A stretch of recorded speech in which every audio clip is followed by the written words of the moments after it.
閣僚退散. At first glance, you may not think that the ranks in Tekken have that deep of a meaning, but when you really start to Google and search up what these names mean, you see that the developers put so much lore and effort and emphasis on what each rank means, so when a person achieves it, it holds a very special value. In this video, I'll be dissecting and analyzing every rank and giving you a deeper understanding of what your rank means, starting with beginner. Beginner is simple. It's just a person who is starting to learn a skill. First Dan and Second Dan is drawn from true martial arts. First Dan and Second Dan are the lowest of the 10 Dan ranks. On a side note, the character Harang in Tekken 8 is a 8th Dan. The last we heard from his master, Baek-doo-san, he was a 6th Dan for the light blue ranks. In Tekken 7, they were Initiate, Mentor, Expert, and Grandmaster. It was kind of redundant because they have similar meanings to the Dan ranks, but now in Tekken 8, you have Fighter, Strategist, and Combatant. Now it shows a clear progression from the first Dan ranks. Fighter is a person or animal that fights, especially as a soldier or a boxer. A strategist is a person who is skilled in planned action, especially in war and politics. A combatant is a person or nation engaged in the involvement of battle. This just shows the evolution of an individual. Green ranks, it dives a little bit deeper. In Tekken 7, it was Brawler, Martyr, Fighter, and Vanguard. In Tekken 8, Fighter was downgraded, and you now have Brawler, Ranger, and Cavalry. These ranks show a progression in what the individual is fighting for. A brawler is just a reckless and rough fighter. There's little technique or skill involved in just recklessness. A ranger is a skilled person who's usually armed and that act as a keeper or protector of a particular area or domain. The difference between these two, fighter is an aggressor and a ranger is mostly a defender. Cavalry, the third one, is also an aggressor but more specialized. Cavalry once rode on horseback and was feared on the battlefields. Many great historic battles were decided by cavalry charges. In modern times, cavalry fights in armored vehicles and acts as a source of help and rescue in emergency situations. Cavalry is a very important part in conflicts and acts as a lifeline. When the aggressor, the fighter, or ranger, the defender, needs support, the cavalry steps in to turn the tide of battle. That is how these three ranks are tied together. The yellow rank. In Tekken 7, you had Warrior, Vindicator, Juggernaut, and Usurper. But now in Tekken 8, you just have Warrior, Assailant, and Dominator. Warrior is a brave and experienced soldier. Assailant is a strange one. It's usually a negative term, so it's a hard contrast to warriors, who are usually seen in a positive light. An assailant is a person who attacks another violently while committing a crime, or the attack itself is the crime. Dominator steps in, and it basically means the ruler that ties both warrior and assailant together, because no matter of their actions or their duty, a warrior and an assailant both have to answer to a dominator. The dominator can be either an ally or an enemy, which would greatly impact the outcome of said interaction. For the orange ranks, in Tekken 7 it was Vanquisher, Destroyer, Savior, and Overlord, but now in Tekken 8 it's simply Vanquisher, Destroyer, and Eliminator. A Vanquisher, very simple. It's one person that defeats another person. A Destroyer, it's one entity that destroys another, mostly a target like a boat or enemy base. Now, Eliminator is a step up and is kind of the pinnacle. Eliminator is an entity that completely annihilates the opposition. These ranks show the progression of power and the capability to destroy. Red ranks marks the transition from mortal to the deities and gods and demons of Japanese religion and mythology. In Tekken 7, there's 4 ranks. Genbu was represented by the turtle snake of the North Star, Byaku, which is represented by the white tiger of the West, Shiryu, which is represented by the blue dragon of the East, Suzaku, which is represented by the phoenix of the South. These gods protect and control the area they reside over. And not to skip ahead in the ranks, but at the center of all 4 of these, you have the Emperor, which oversees all of them. In Tekken 7, this is represented by the Emperor rank. In Tekken 8, it's called Tekken Emperor. In Tekken 8, there are 3 red ranks: Garyu, Shinryu, and Tenryu. All of these reference dragons.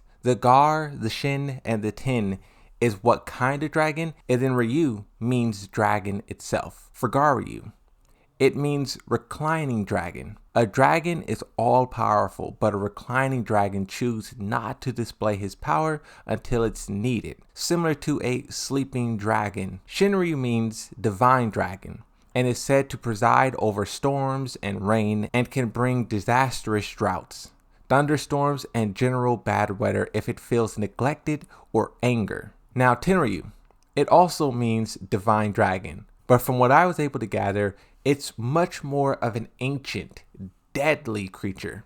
It is said to be involved in numerous wars and controversial events throughout Japanese and Chinese mythology. And this dragon more so deals in the creation of realms. For the purple ranks, in Tekken 7 you have Mighty Ruler, Revered Ruler, Divine Ruler, and Eternal Ruler, which showed the growing respect a ruler can achieve. But now in Tekken 8, it's slightly different. For Mighty Ruler, Flame Ruler, and Battle Ruler, Mighty Ruler is characterized as having or showing superior power. Flame Ruler is characterized by having the ability to create. The flames represents the spark of light. A Battle Ruler is the opposite. A Battle Ruler rules through destruction and is characterized as having the ability to destroy all. This is what the purple ranks mean in Tekken. For the blue ranks are my favorite. In Tekken 7 you have Fujin, the god of wind, and Raijin, the god of storm.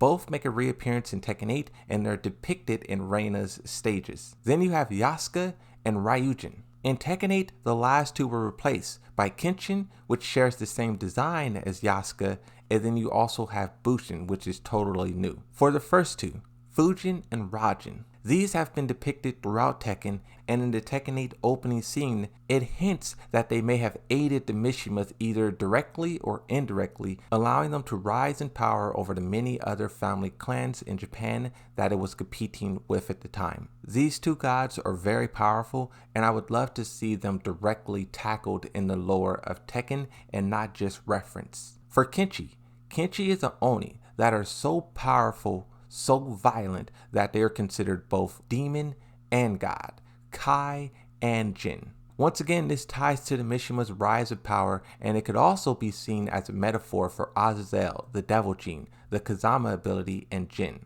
Jin mostly because he has the ability of both. The Kazamas, which seems like it's kind of like about life and creation, and then you have Azazel, the Devil Gene, which is all about destruction and chaos. Jin having both and controlling both, and also being both in the past, starting a war then trying to end it, he embodies what a Kenshin truly means. From what I was able to find, Bushin is an individual that has the power of a god or strong force within them. So if Kenshin is a metaphor for Jin being a god and a demon, Devil Gene and Kazama power at the same time, Bushin would represent Kazuya, and him siphoning Azazel's power and becoming true evil. The final ranks were also changed. From Emperor, Tekken King, Tekken God, True Tekken God Prime, and Tekken God Omega, the Tekken 7 ranks were very repetitive, and relabeling them in Tekken 8 gave each rank their own unique feel and distinction and kind of meaning. In Tekken 8 we have Tekken King, then Tekken Emperor, so the two switch places. Then it goes Tekken God Supreme, and then Tekken God of Destruction. There's a little bit of repetition there in the middle, but as for God of Destruction, this could hold so many meanings and can be referring to so many things. Japan has a particular interest in death and destruction, and many of their gods represents a different aspect of all of these things. Death, chaos, storm, destruction. There's gods for all aspects. So if I had to pinpoint what is this actually referring to, I would either say it's referring to Hachiman, which is the god of war and is also who players think the third statue and the centerpiece in Reina's stage is. There's a statue there, we don't know who it is. A lot of people believe that it's Hachiman. It would also make sense that this rank is referring to him, the Japanese god of war. But it could also be referring to the Japanese god of creation and death, Izanami. Izanami is a very powerful and feared god in Japanese culture, and she sits at the very, very top. I have great respect for Tekken for putting this much effort an emphasis on their ranking system. Where most games just do bronze, silver, gold, diamond tiers, Tekken really embraces what the game is about and tries to really emphasize each rank and their meaning. So when you achieve it, it just feels that much more greater.